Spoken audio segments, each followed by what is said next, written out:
Dito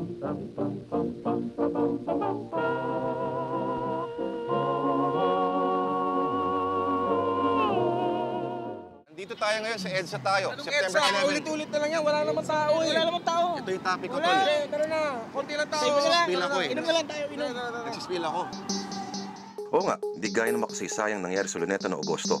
At dahil sa mga nakagugulantang ng pangyayari, Alay, kamali. Kay withdrawal sila. EDSA, mukhang mas pinag-uusapan pa ngayon yung nangyari sa Zamboanga. kala tuloy ng iba, sinadya ito para hindi muna pag-usapan ang kaso ni Ma'am Miss Janet Napoles. pero mukhang sa tindi ng perwisyong dinulot ito sa Zamboanga, mukhang ibang usapan na yata ito. Etong tanong, how do you solve a problem like Nur Miswari? Noong 1996 ay nabigyan na ng pagkakataon itong mamang ito bilang kauna-unahang gobernador ng Autonomous Region of Muslim Mindanao o ARM. Pero walang nangyari at mismong sarili niyang mga tao ay pinatanggal siya sa pwesto. Matapang na mandirigma nga, palpak naman daw siyang administrador. Wala rong ginawa kundi bumiyahe ng bumiyahe at magpatayo ng resort. Diba, noong 2001, ikinasuhan pa siya ng rebellion matapos manggulo sa hulo. Nakulong pa nga siya sa Fort Santo Domingo, sa Laguna.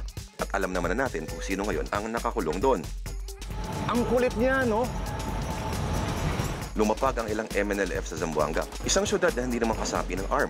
Pero kasi mas mapapansin daw ng media para mag-peace caravan at magpa-flag ceremony lang daw.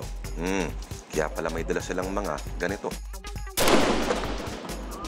Kasi nga naman, masisisi mo ba si Miswari? Isipin mong siya ang nagsimula ng politika at armadong pakikibaka ng mga Muslim para makamit ang kasarinlan.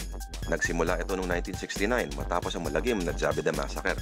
Lumapit pa nga ang pamahalang Marcos kay Muammar Gaddafi ng Libya para humingi ng tulong sa pakikipag-ayos.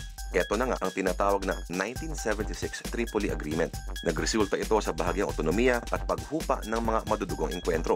Pero taong 1972 ay may grupong tumiwalag sa MNLF. Hindi raw sila sang-ayon sa pagkompromiso ni Miswari sa pamahalaan. At sa pamumuno ni Hashim Salamat, ito na nga ang naging breakaway group ng Moro Islamic Liberation Front o MILF. Na siya namang kausap ngayon ng gobyernong Aquino para sa Bangsamoro Framework Agreement. Ang nangyari na etche puertuloy si Manong Nur. At tumakbo pa nga ulit ito sa pagkagobernador ng ARM.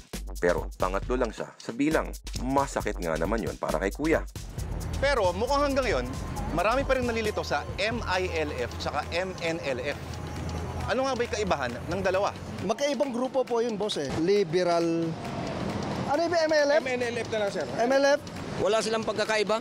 Bakit? Pareho silang mga bandido. Pareho naman silang sabog-sabog kung dumiskarte.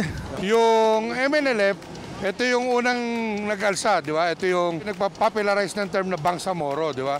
Yung MILF, yun yung lagi mo pinapanood sa internet. Yung isang letter iba. Spelling. Ay nako, nalilito ka pa rin ba? Di bale, hindi ka naman nag-iisa eh. In rejecting any effort to fly the MILF emblem. Sorry. MNLF ba? That the MILF